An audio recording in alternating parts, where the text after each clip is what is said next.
Hi, this is Keshav here. As part of our data engineer certification video series, let's pick next service from Azure, that is Azure Data Factory. It is one of the major services in Azure, which is mainly used for ETL and ELT purpose. This is also very good contributor for both DP200 and 201 exams. You can expect at least 7 to 8 questions. Even if you are getting 10 questions also, you don't need to be surprised. Yep. So what I'll do, I have got some case studies prepared. Okay, so I'll just keep doing videos on each and every case study. Those case studies would be from basic level to advanced level. So I hope if you follow all those video series, so you'll get a very good understanding on Azure Data Factory. Okay, all right, I'll just keep doing that.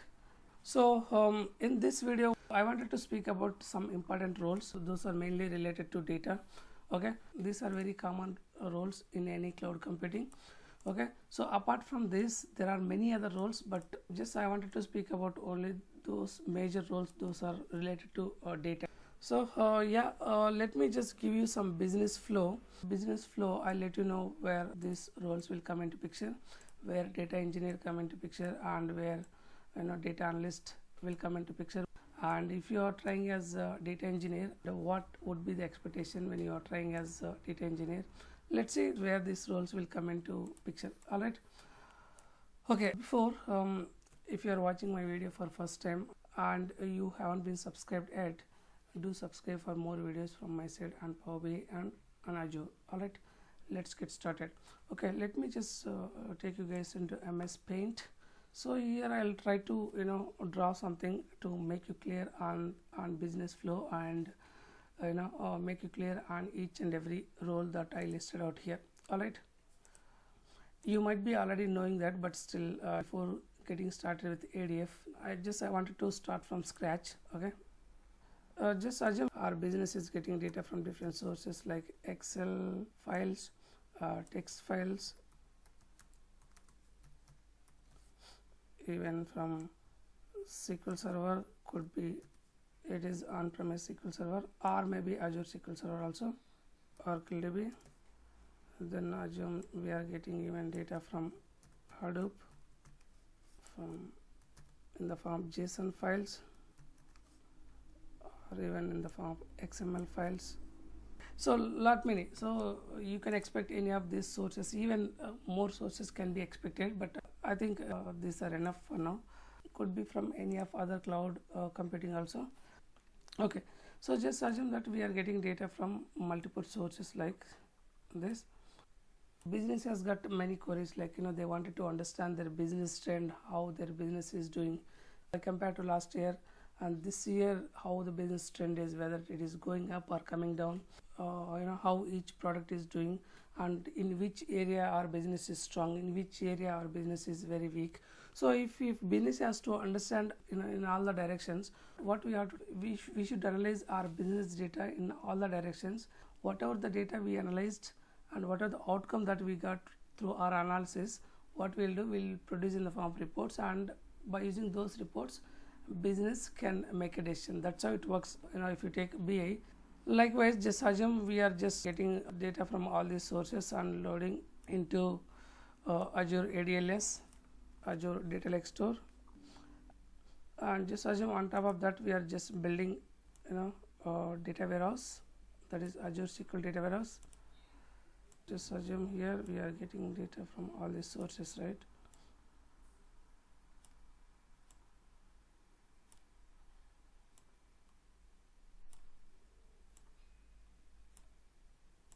Okay,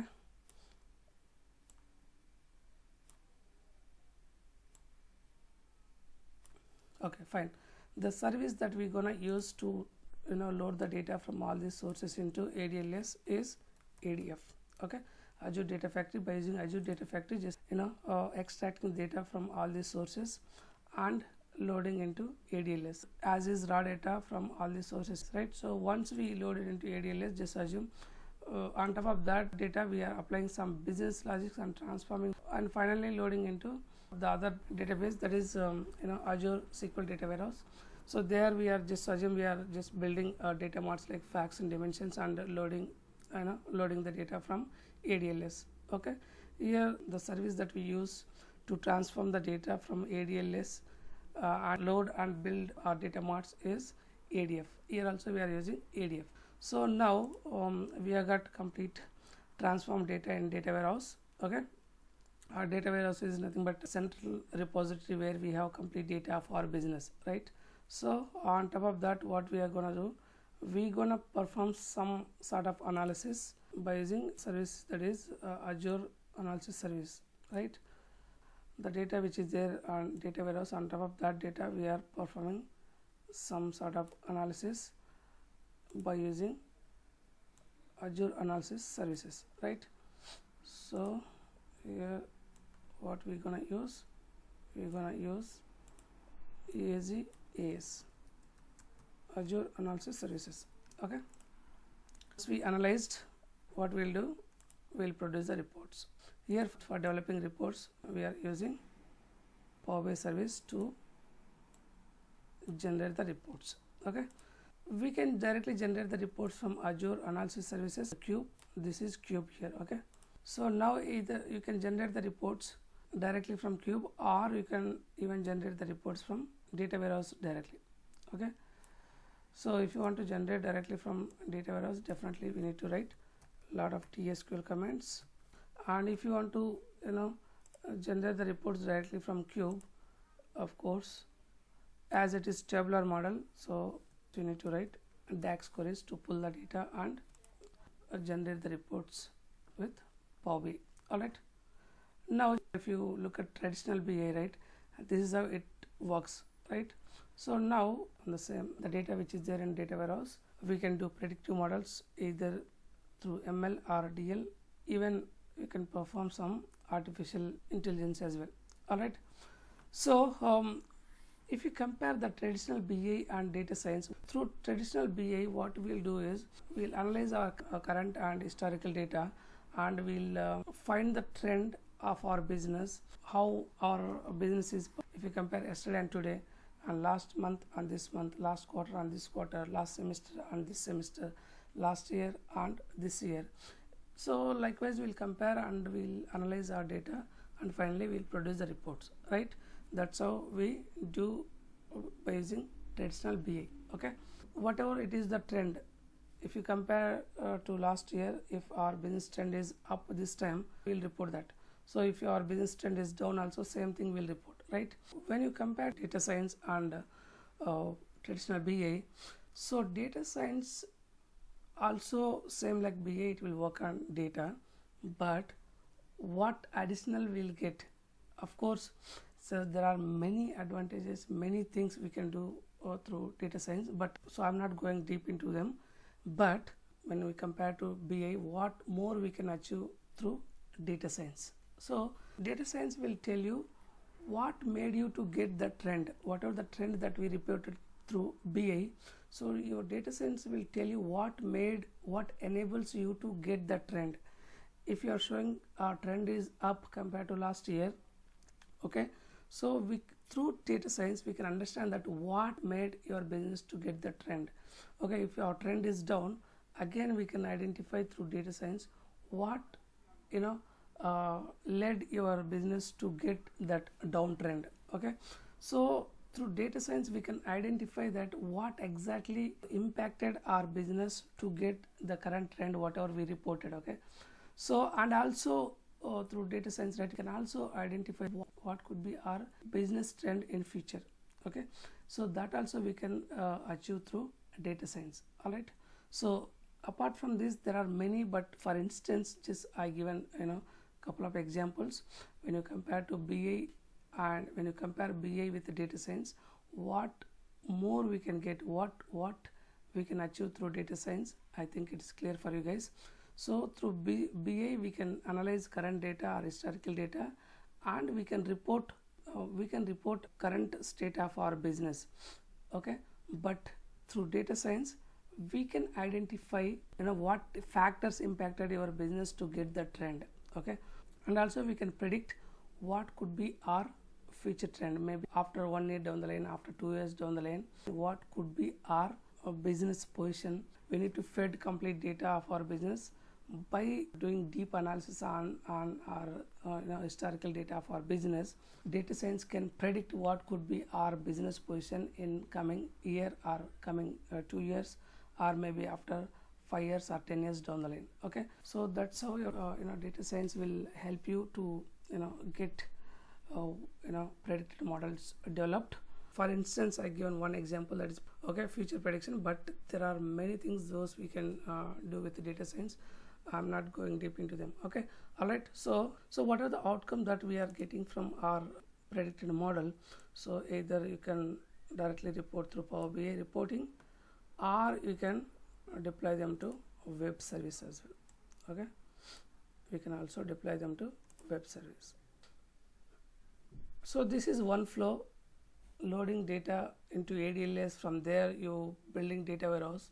What you can do, from source directly we can extract, transform and load the data into data warehouse directly by building required facts and dimensions. Okay, by building required data mods. All right, so this is the other flow.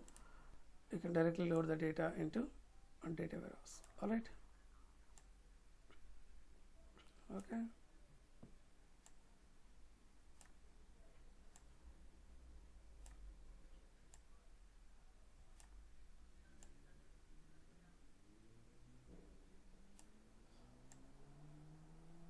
Okay, from database as usual again, could be you can build,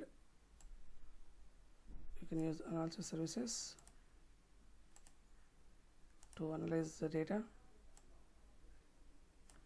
Okay, and then you can still use same reporting services, that is Power BI services for reporting.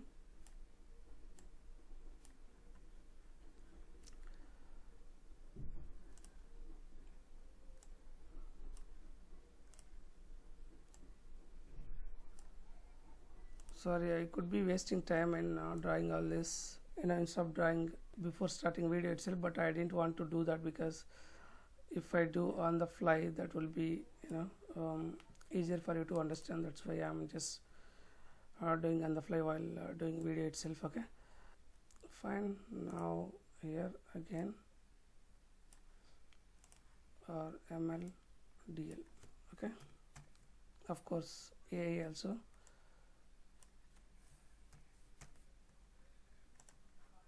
So as I said, the outcome can be reported directly to Power BI, or it could be deployed to only website, right?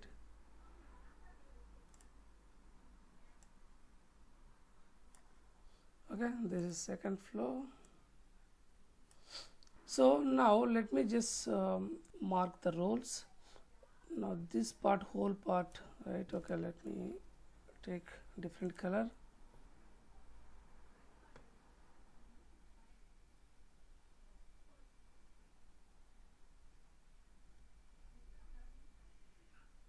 This whole part, right, it will be taken care by data engineer. Okay, so here data engineer will take care of this, extracting, transforming and loading and building required data mods or facts and dimension tables. So this will be taken care by data engineer. Then so here when you look at this, right, so these two will come under DA. This is responsibility of data analyst. So apart from these roles, there will be a lot of roles, but I'm not listing down all the roles. Okay, here data scientist will come into picture.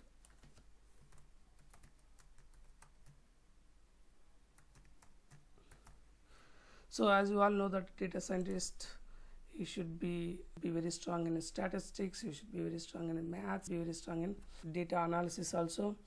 So in the same way here also, this one, this is DA, data analyst, and this is a data scientist. Okay, DS. So this is DA again, data analyst and DS. Okay, I hope this is clear for you guys. Before getting started with this ADF, right, so I wanted to make it clear on that. So it's up to you what role you want to pick up. This is how can differentiate the roles and where each role will come into picture. Okay, it's not only in Azure, whatever the cloud computing you take, right, so everywhere these roles will be like this only. Okay, don't take me wrong, along with these roles there will be a lot of other roles. I'm not speaking about those roles like DevOps engineer, admin, Azure developer. There are a lot of other roles. Okay, but majorly these three roles mainly they will be working on data majorly, right? So I just wanted to cover where these roles will come into picture. Okay, so I hope this is clear for you guys. So in next video what I'll do, I'll start with introduction to Azure Data Factory. So post that we'll continue with case studies. Alright, so thanks for watching my video. Do subscribe for more videos from my side on Power BI and on Azure. Alright, we'll meet again in next video. Until then, bye bye. Thank you.